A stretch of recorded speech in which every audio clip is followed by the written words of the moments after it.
We live in strange times. Step outside, and you'll see laughter, fireworks, sales, celebrations, endless reels of people partying, traveling, posting their joys on social media, like life is a never-ending vacation. Everyone seems to be having a good time, but beneath this festive facade lies something darker, something quieter, a silent, creeping danger. While the world dances, something is watching, something is waiting, something ancient, patient, and deadly. That something is Shaytan for the believer. This isn't just a spooky story or religious metaphor. It's a real, daily battle. And Shaytan's sworn enemy is not playing games. From the moment he was cast out of paradise, his mission has been clear: to drag as many of us with him to destruction. His plan isn't loud, it's subtle. Not with force, but with whispers. Not with sudden disbelief, but slow decay. And that's exactly what we're going to uncover today. Here on Islamic Echoes, we expose the truth behind the illusion, the strategies of Shaytan that pull believers away from the light. One whisper at a time. The declaration of war from the very beginning. Shaytan made a bold declaration to Allah. After being expelled from Jannah for his arrogance and refusal to bow to Adam as, he swore an oath: I will come to them from in front of them, from behind them, from their right, and from their left. For directions symbolizing total coverage, relentless effort. What did he mean? He meant, Ya Allah, I will surround them. I will never give up. Unlike us, Shaytan doesn't get tired. If we try something once and fail, we give up. Burn a meal. We never cook again. Fail to fix a flat tire. We call a mechanic. But Shaytan is infinitely patient. He plays the long game. Years, decades, even generations. He doesn't care if you don't fall so long as your children or your grandchildren eventually do. He will start small, with tiny compromises. Then build from there. The fishing technique. Shaytan's subtlety. If you've ever gone fishing, you know it's not about catching right away. You tie a worm to the hook. You cast it into the water. Then you wait, and wait.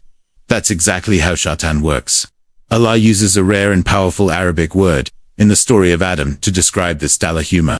It refers to slowly drawing water up from a deep well using a bucket tied to a rope, pulling inch by inch. This is how Shaytan deceived our father Adam, not once, not twice, but again and again, whisper by whisper, until Hasrat Adam and Asrathawa ate from the tree. Doesn't make you commit kufr in one day. No, he starts by making you abandon a sunnah. Then you begin delaying salah. Soon, praying becomes a burden. One day, you miss your first salah. You're shocked, but then it happens again. Then again, and soon, ... It feels normal. Eventually, you justify your sin. You say, it's okay, Allah knows my heart.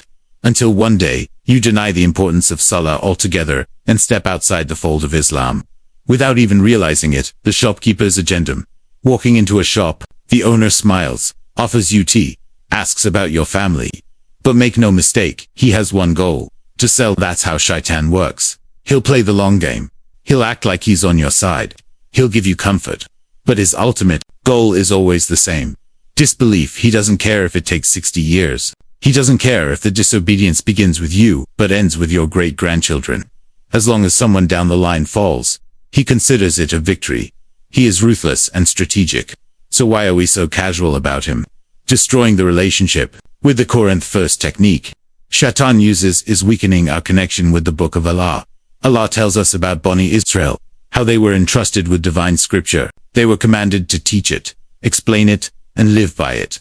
But instead, they recited it, wrapped it in silk, and placed it on a high shelf, never to be acted upon. Sound familiar? Today, many Muslims treat the Quran the same way. It's beautifully covered, displayed, recited, but not lived. We might celebrate our child completing their Nazrobat. Can they explain Surah Al-Ikhlas? Can they tell us the meaning of Al-Hasamad? If not, then what is our Quran truly doing for us? Shaytan's plan succeeds when the Quran becomes only a melody instead of a guide. The second strategy, cultural dilution. The second strategy is far more dangerous, using culture and environment to erode faith. Allah tells us how previous nations ended up worshipping idols. Not suddenly but slowly. The Christians started claiming that Isa is the son of God. Where did this come from? Not from the Bible, not from Isa, not from his students, but from surrounding cultures, Egyptian mythology, Greek gods, Roman emperors. It was polytheism dressed in new clothes. Before Islam, The world worshipped idols, or multiple gods. Hindus had millions. The Greeks had Zeus, Hera, and the rest. The Egyptians worshipped pharaohs, and everywhere Islam went, Surah Hazrat Musa, Hazrat Isa, and finale Prophetum, it had to fight this tide of cultural idolatry. History repeats itself. Muslims adopt rituals and superstitions from known Islamic cultures, thinking it's harmless tradition. But Shaytan knows this is how it begins. Just one harmless ritual, one small compromise, until belief becomes diluted and eventually disappears, feeling left out. Shaytans. Social pressure, one of Shaytan's biggest tools. Today is making the believer feel left out. You scroll through social media. Everyone's doing it. Music, partying, trendy clothes, celebrations that have nothing to do with Islam. And you think, I don't want to feel different.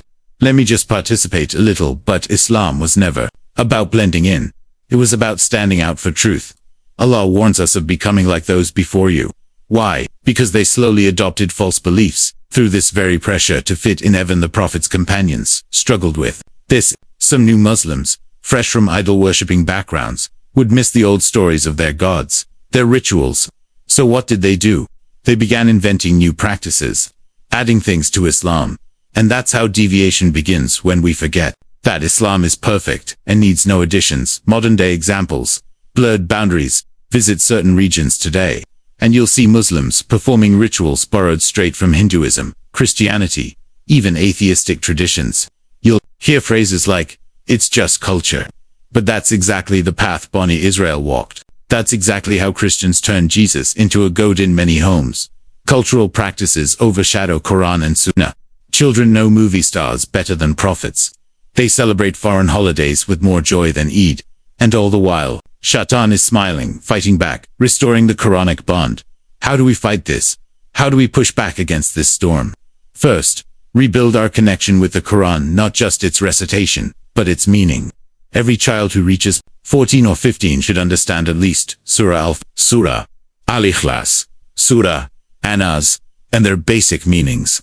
These are the shields. These are the weapons. Knowing these is not optional, it's survival.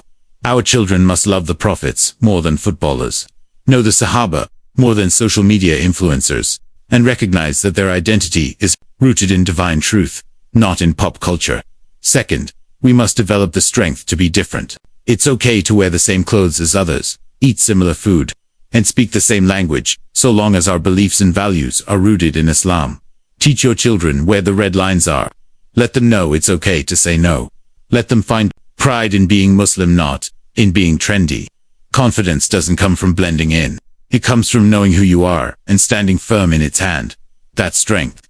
It comes from knowledge. Shaitan's mission never sleeps. He's playing the long game with each of us, using distractions, culture, laziness, and doubt to pull us away inch by inch.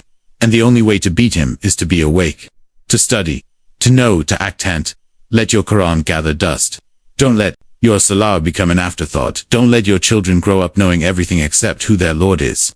Reclaim your home. Reclaim your faith. Reclaim your Akira. Here at Islamic Echoes, we're not here to entertain. We're here to awaken. If this message touched your heart, then don't keep it to yourself. Share it. Comment below what step you're going to take today.